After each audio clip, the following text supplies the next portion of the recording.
अस्सलाम वालेकुम रहमतुल्लाहि व बरकातुहू। 8th standard Marathi bridge course में आप सभी का बहुत बहुत इस्तकबाल है। आज का 7वां और बहुत अहमियत का हामिल दिन। आज हम लोग बात करने वाले हैं मराठी के ब्रिज कोर्स के ताल्लुक से दिन 7वें की। तो आज मराठी प्रमाण लेखनाचे संकेत, इसके ऊपर हम लोग बात करने वाले हैं। संकल्प और कौशल्य की अगर बात करेंगे, क्षेत्र है भाषा अभ्यास, संकल्पना है वाचनातील आरोह अवरोह, अर्थपूर्ण प्रकट वाचन, विरामचिन्हांची ओळख व योग्य वापर क्षमता, वाचन लेखन भाषण, अध्ययन निष्पत्ती, विविध विषयांसाठी विविध उद्देशांसाठी विरामचिन्हांचा योग्य वापर करून लेखन करतात। तो ये है, ठीक है। हम लोग आगे बढ़ते हैं, यहाँ पर जाणून घेऊया। तो सबसे पहले विराम चिन्हों का जितना इस्तेमाल किया जाता है मराठी में, यहाँ पर हिदायत भी दी गई है कि शिक्षकांनी विद्यार्थ्यांना विराम चिन्हांची ओळख करून द्यावी और शिक्षकांनी विद्यार्थ्यांना विराम चिन्हांचे महत्व सांगावे।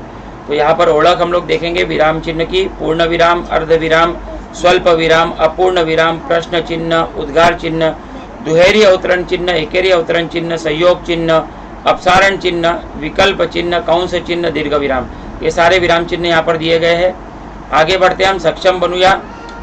शिक्षकांनी विद्यार्थ्यांना विराम चिन्हांसह वाक्य लेखन करून दाखवावे।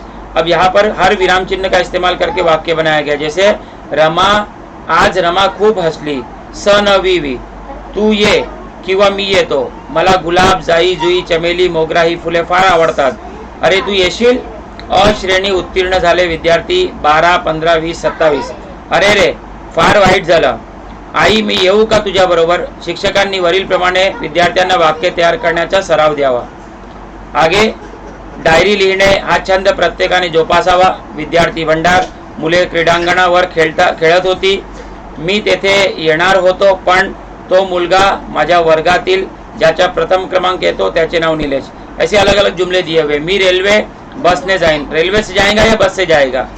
माझ्याकडे 5000 रुपये आहेत, आई खायला दे। इस तरह से जुमले का इस्तेमाल किया जाता है। आगे खालील वाक्यामध्ये योग्य त्या ठिकाणी विरामचिन्हांचा वापर करा। अब देखो एक जुमला दिया, 5 जुमले यहाँ पर दिए हुए। विराम चिन्हों का इस्तेमाल किस तरह से करेंगे, जवाब देखिए। ठीक आहे, मग एकटीच प्रकल्प पूर्ण कर, तू खूप मेहनती आहेस। गुलमोहर, पिंपळ, कडुनिंब, शिरीष अशी कितीतरी झाडं मुलांना, अशी कितीतरी झाडं। चौथा, मुलांनो आता मी थकलोय। 5वां, आजीने नीताला कोणता सल्ला दिला। तो ये 5 टाइप के जो है सवाल पूछे गए थे, उनके 5 जवाब है। आगे बढ़ते हैं हम। शिक्षकांनी विद्यार्थ्यांकडून किमान 5-6 विरामचिन्ह वापरून 2 छोटी परिच्छेद तयार करून द्यावेत। 5-6 विराम चिन्ह का इस्तेमाल करते हुए 2 छोटे पैराग्राफ बनाने के लिए कहना है। और दररोजच्या बोलण्यामध्ये ज्या वाक्यांमध्ये स्वल्प विराम असतो अशी 5 वाक्य लिया। रोज के बोलने में जो हम बातचीत करते हैं उसमें कुछ वाक्यों में स्वल्प विराम होता है, ऐसे 5 वाक्य लिखना है। आगे बढ़ते हैं हम। तो यहीं पर ये 7वां दिन हमारा खत्म होता है। बहुत बहुत शुक्रिया, आज के सेशन में आप शरीक रहे।